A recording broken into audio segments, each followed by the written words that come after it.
Late last year, Mercedes-Benz launched the newest version of their flagship S-Class and then quite casually announced that it was the best automobile in the world.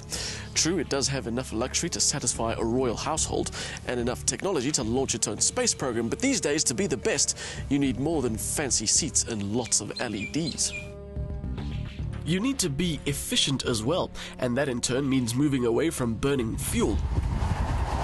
So here we have the S400 Hybrid, one of those cars that's taking a step away from its maker's illustrious petrol history, but isn't quite stepping into the great uncertainty of pure electric mobility. Up front we got a 3.5-litre V6 with 250 kilowatts and an electric motor that adds an extra 20 kilowatts. Total torque is 370 Newton meters. Mercedes-Benz say this car will get from 0 to 100 in 6.8 seconds and drink just 6.3 litres of fuel per 100 k's. I'm usually pretty disbelieving of manufacturers' consumption claims, and Merck's figure hasn't got me feeling any less skeptical.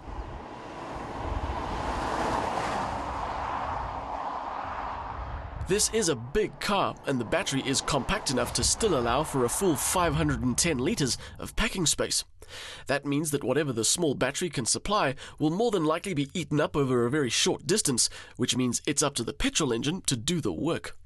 Even though they've been around for a while, driving a hybrid is still a bit of an eerie experience because you pull off under battery power in complete silence, and then when more power is needed, the petrol motor kicks in quite obviously.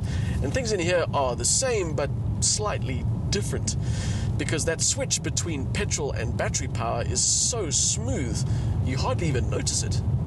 There's almost no noise and just a tiny vibration as the digital needle swings up from e-drive mode across 0 and into the rev range.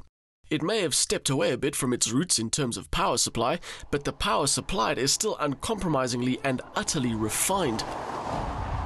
This is true wafting. It's just not very hybridy. You can't force it to run on battery power alone like you can in a lot of other hybrids, and when you're on battery power, it really doesn't like any sort of incline, no matter how slowly you're driving. At the risk of irritating Mercedes-Benz drivetrain engineers, I just don't think this is as efficient as it could be, even in heavy traffic.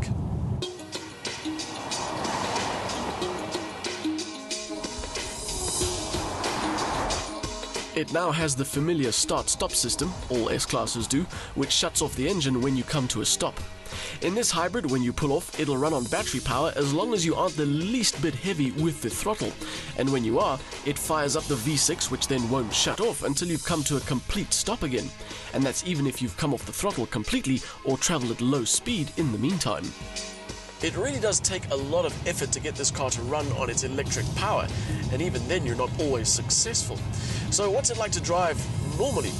Well, we know the S-Class wafts, and the S400 wafts at quite a good pace, although it does feel it's 2 tons. It's got a smooth 7-speed automatic gearbox with shift pedals. Although in the week or so I had this car, I think I've used the pedals a total of about 4 times.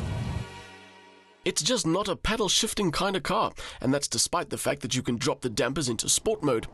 In reality, it doesn't do much for this particular S though. If you want a super saloon that doesn't mind a bit of hammering, try the 500. It's got the engine for it, and it's also surprisingly nimble. It may have hybrid drive shortcomings, but this car is still a Mercedes-Benz flagship, and the latest generation is particularly pleasing.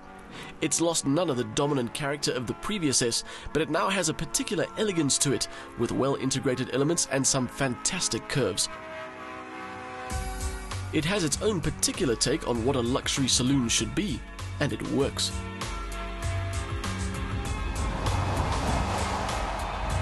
And that's particularly true in here. There is, of course, a ton of technology in a grand total of just one analog instrument, the clock. But it's the way it's put together with the silver birch inlays and the detailed speaker covers and the illumination from every recess that makes it special. And of course, it is ludicrously comfortable. Just look at the headrests. Those are actual pillows. In the back, you can control the entertainment system while lounging in your reclining seat. You can wrap yourself in privacy, and if there isn't enough legroom, you can move the front seat forward yourself. While up front, you can adjust the airflow individually for each nozzle while getting a massage. It's a business class experience while you're still on the ground, with top-class design and materials. I said at the start I wasn't convinced by Mercedes-Benz fuel consumption claims, and that isn't helped by the fact that I never saw a figure much below 13.5 litres per 100 k's. And I was trying very hard to drive it economically. For me, the S350 diesel makes a bit more sense. You wouldn't save too much on the price, there's only about 10 grand between them. You wouldn't get as much power, but you get way more torque and an easier drive. There's no doubt that the S400 is a proper S-Class. It's just not a very convincing hybrid.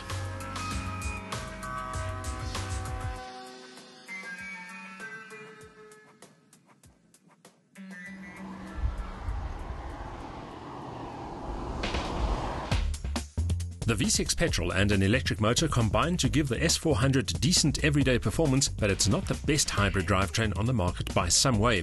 It's still a spacious and comfortable saloon with top toys for drivers and passengers, but the diesel S-Class would be the more enjoyable and more frugal option.